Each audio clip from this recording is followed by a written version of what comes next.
Hey, this is Kurt the Boat Doctor in this beautiful 3133 SXL CC. A very nice boat. I'm breaking in the motors right now for you. That way I can prop test it, make sure it's prop test and run it on a single motor. So what I'm doing now is running between 1,000 and 2,000 for an hour. Then I'm going to shut her down. You can tell I'm doing 1,100 now. So then I'll shut her down for 15 minutes, and then the next hour I go between 4,000 and 5,000 or 5,200 for an hour, then shut her down for 15 minutes. After that you can run it like you want to run it.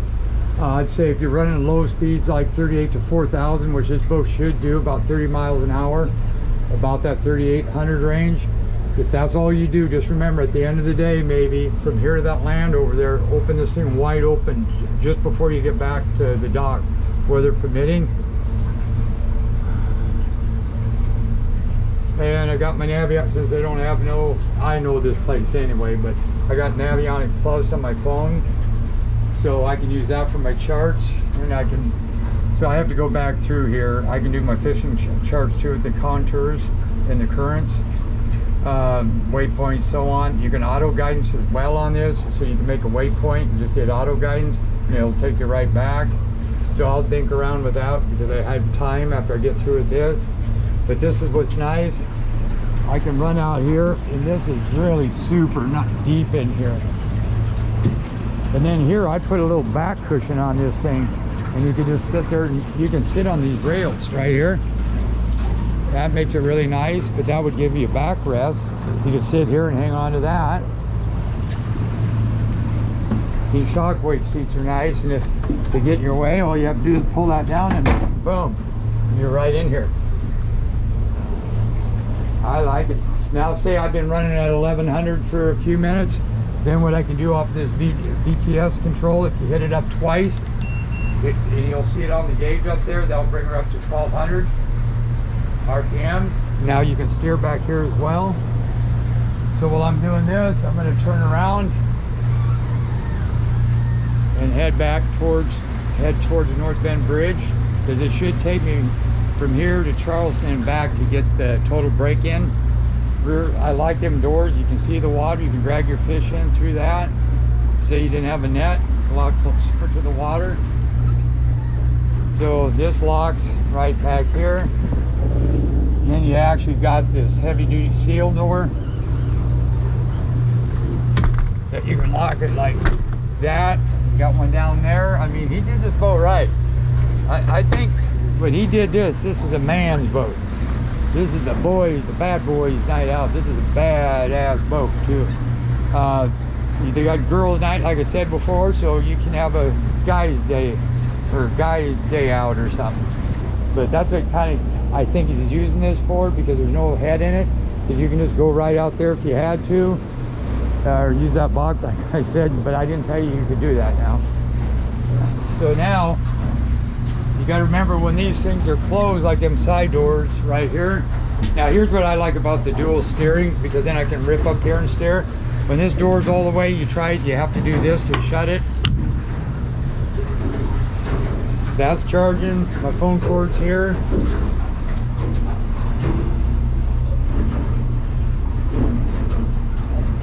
And reset that. And I got to get my heading lines and stuff on this. I haven't used this app in a while. So sometimes you got to straighten it up. See how it crosswalks, you got to be going so fast. Or just reset the compass and then it'll straighten up. There's my heading line. So perfect. Then you get back here. Then up in here you got your courtesy lights. That's up underneath, as well as that one. And then you got your horse down, of course, your fish box pumps I showed you. You hit this one right here, and that did drain. So you just take this.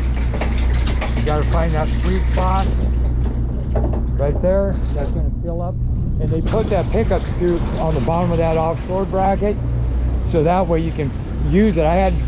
When people added these, or when they first started these, they just put them out the back, and people said, what the hell I got one of those for? I want to be running down the water and have water coming in here, recirculating, keeping fish live. I'd use this for a bleeding station though, for tuna. And I'd give me a 12-inch, and I hope he goes with Garmin. I tell you, you got a bad boat here, man. I'm telling you, you got the best, so you might as well go with the best electronics. And that's just me, but I can do the Garmin. Do the 8600 series. You can do the 741 series too, just so it's an XSV, but the 8600 would, you could always grow into that one, and they keep updating like cell phones. I do me a 12-inch back here. If you really want to get hunky-dory on it, since you got so much room, you can run a 16 back here if you wanted to, but 12's fine. Then up here, I would say the 16-inch, maybe center it over in here. Then you could flush mount a radio if you wanted to. If you had enough room, you could flush mount a radio. If your mic's on this side, you could pick it up. That wouldn't be a bad spot to have it either. For the driver and the passenger could still grab that. So you can mount that over here. Or mount it up on top, doesn't matter, cord, yeah, but you don't want the cord dragging on top of your unit. I give me one of them infrared lights for the front, so they can't see, you can't, or put it this way, they can't see it if it's coming at you, but it will throw out light. I'd get one of those. And then I'd do the Synox camera for the front, do a Garmin camera in the rear, so you can see what's happening back here, use it for rear view camera. Then I'd run me one LED light bar, maybe on the sides, because you don't want it for your anchor, you don't want it up there. That way they can see you coming. Sometimes that's a good idea too. Because lights, in all theory, they don't put out a hell of a lot of light. That's where the Synox comes in. And I use them during the day for like, and that's another nice thing. One-piece window. How nice is that? The reason is, too bad you couldn't park them wipers way over there though. That would have been nice. But there are no posts. So this gives you good visibility, but if you get that camera, you can see 180, man. You don't even see the bow rails. It's cool as hell. So AIS radio, I'd get a hailer horn. So you have the fog, so if it's real foggy, you can just hit the fog blast, and then that way people at least know you're coming. And it's a hailer horn as well, so you can hear if they're coming out there, because you really can't hear boats when you're going at them. So that hailer horn, if it's quiet, you can boost that up a little bit. You can hear a boat coming at you, or four-wheelers or cars over there. So a hailer horn would be good. Crab that, but if you're going to do crab and go electric. And now I've been running at this speed for a while. So now when you're running this, you do have to go from the station you selected. So I'm going to bump it up to 1300 now, and I'm going to steer from back here. There's your 110. Oh God, I love those side doors too.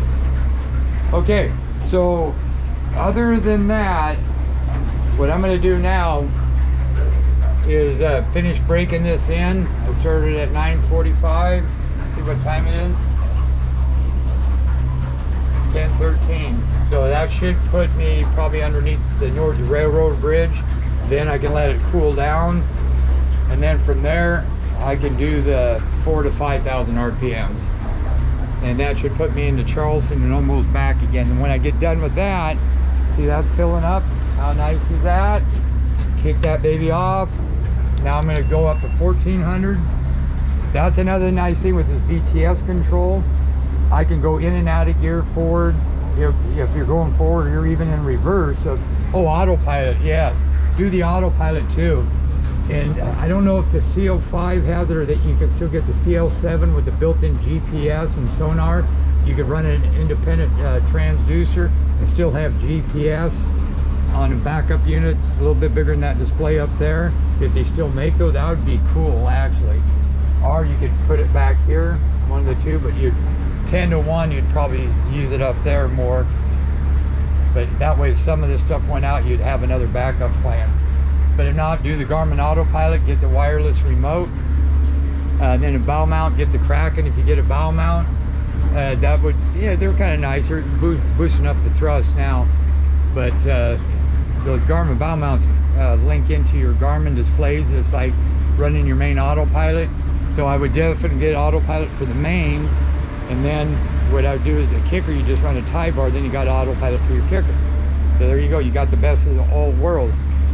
So that's why the bow mount comes in. Say you were out there, the wind was blowing real hard, or the current or the wave, I could throw that bow mount down, keep that front end straight, and then I could run the autopilot on the main, or run the autopilot on the front. All right, so I'm going to shut off, and then once this broke in, then I'll get in and I'll show you what this thing will do. WOT, and make sure the propping's right. I'm on a single lever control right now. That means I just have to run one and it keeps everything synced, same RPMs. I'm going to bump that 2 times. I'll bring me up to 1500, which you did right there. And I guess that's okay, because when I'm running it like this, like I was kind of bitching that it was where it was at, but that kind of not bad, because you can sit up here and look at it. So, okay, so for right now, I'm going to shut this down. Now I got that water in there, so all you do is you lift that up and it's going to drain. You turn off that light, go like that, and you're good to go. Lovely boat.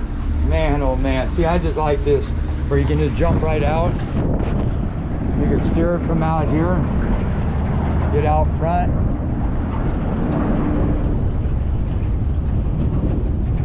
Pretty cool. Radar. I put side lights in over here for docking. If you're gonna do it, you might as well do it. Then I want to see right here real quick on these seats. Here. Firm, so you can adjust.